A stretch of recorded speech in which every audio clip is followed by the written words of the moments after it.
Yes, next month Brazil heads to the polls for the first round of the presidential election. If you're between the ages of 18 and 70 in this country, it's compulsory for you to vote. Now, a recent poll found that up to 40% of voters in Brazil are either planning to abstain or, even at this late stage, have no idea who they're going to vote for. Let's be honest, voters vote with their hearts, not necessarily their heads. Or do they? Yeah, it's a lack of rationality. That's the problem in Brazil right now.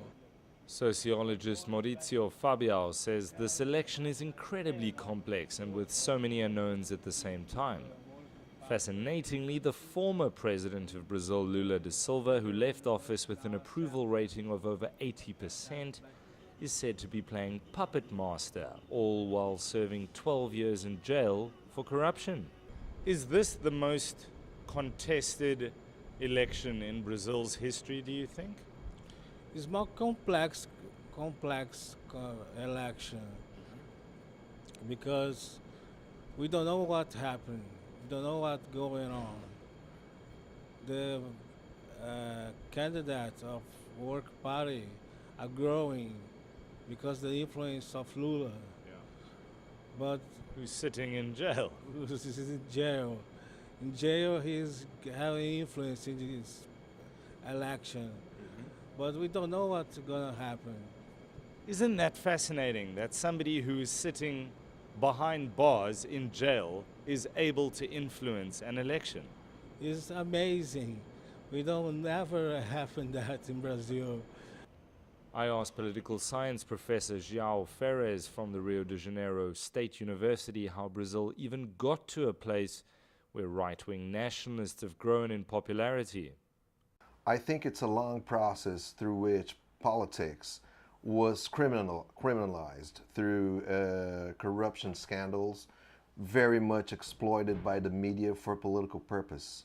So the big media in Brazil, exploited corruption scandals that had some truth in them. I mean, it's not entirely fabricated, but they covered it in such a biased way in order to influence, public opinion against certain political parties, and the left, center-left political parties, chiefly the Workers' Party. That certain political party he's talking about is the PT, or Workers' Party, that Lula and the current runner-up in the polls, Fernando Haddad, belong to. What was the result of the media's relentless onslaught against corruption in Brazil? It spilled over to the whole political system. So the political system is so discredited that now this far-right, outsider, self-fashioned guy, anti-gay, anti-abortion, anti-minorities, everything that you could, have in an extreme right-wing candidate is leading the polls. Does it scare you that the far right is gaining such traction and is leading the polls? I think it scares me and scares everybody who's concerned with democracy in Brazil, as a matter of fact. Elections are about numbers, and sometimes those numbers tell society more about itself than it cares to admit.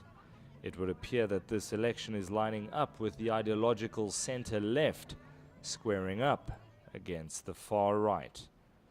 Michael Appel in Rio de Janeiro, in Brazil.